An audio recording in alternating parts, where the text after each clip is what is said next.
that undermine the democratic process, that don't just delegitimize it. What the President of the United States is doing is trying to thwart our democracy. As we speak, Donald Trump is waging an all-out war on the truth and our democratic systems. And one of his weapons of choice in this disinformation war is social media, and specifically the two gentlemen here, their platforms, Twitter and Facebook. You have the tools to prevent him from weaponizing these platforms to degrade our democracy and our democratic institutions and to cause such damage that even after January 20th, it could be one of the first times that millions of Americans think and believe that this election was what is baselessly being charged by Donald Trump. And so let's be clear on what's happened. Donald Trump's shameful and shameless lies that are persisting about voter fraud and the outcome of this election were some of the most engaged content on social media in the days after the election. By one measure, during the week after the election, his posts on Facebook made up every single one of the top 10 most engaged posts in the United States, and 22 out of 25 of the top most engaged posts in our country. And his number one post, the top of them all, was a false declaration of victory. On Twitter, his tweet on falsely claiming victory was viewed by millions of users. This was and is not just a disinformation campaign by the President of the United States, but literally the most powerful person in our country doing an all-out assault on the constitutional ideal of a democracy that he was sworn to protect. So let's take a step back, because I think this would be bipartisan if we looked at what was happening in another country.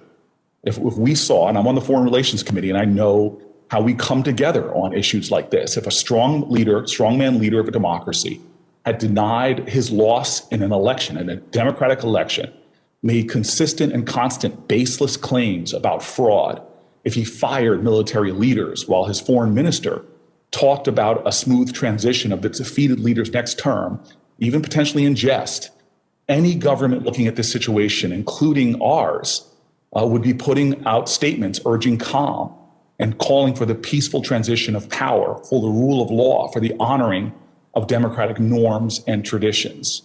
And so we're seeing concrete consequences right now of President Trump's rhetoric. We are actually in the midst of the fourth largest mass casualty event in American history. This is not just something that should not be treated with calm and normalcy, but we all, people who believe in this country, should be standing up and talking about the consequences. We have his political appointee, the General Service Administrator, refusing to designate Joe Biden as president-elect and provide the transition team the resources mandated by federal law. It was not that long ago that the 9/11 Commission said that one of the things that undermined our ability to meet the terroristic threats to our country happened because of a transition that was undermined, or a transition that did not happen in the normal course. President Trump's actions since Election Day should shock all of us who care about the welfare of our democracy, who care about our norms. And I hope the platforms here can maintain the highest levels of vigilance. And so to the gentleman before us today, I'd like to ask specifically, have you taken any steps to modify your platform's algorithms to ensure that blatantly false election disinformation posted by election officials, and specifically the most powerful person in the United States, Donald Trump, isn't amplified, that his posts that might get a lot of interactions that are dead wrong don't somehow get boosted by your algorithms? If you could both respond to that as quickly as possible.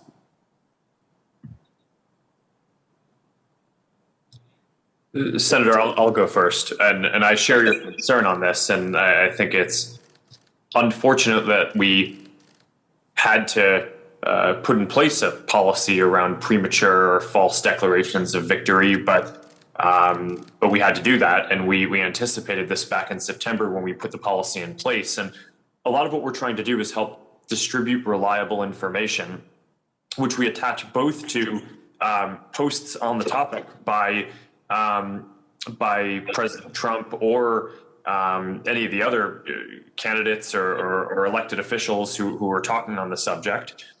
But more importantly, we put that reliable information, including about election results, at the top of Facebook and Instagram for everyone to see, and that supersedes what the algorithm or what newsfeed chooses to show. I appreciate that. I just like to get Jack's. This is information I know. Jack, if you want to just respond on the algorithm, excuse Mr. Dorsey, do you want to respond about the algorithms too? Do you have specific measures that you're taking to prevent your algorithms from boosting false content? Yeah, so many of the labels did change how the algorithms amplify content. And then, President Trump right now is spreading dangerous misinformation about our electoral process. It's going on right now. And maybe if you guys, you gentlemen would just cogently, through this process, this ongoing process right now, are there steps you will be taking that you have not already delineated as we are going into what could be very dangerous waters, unprecedented waters in this country? Is there any additional steps that you will be taking right now in the coming days or weeks to stop the further amplification and undermining of our democracy?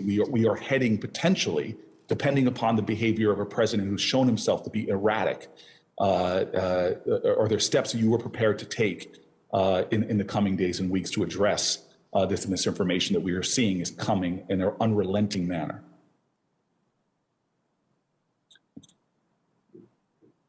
Senator, yes,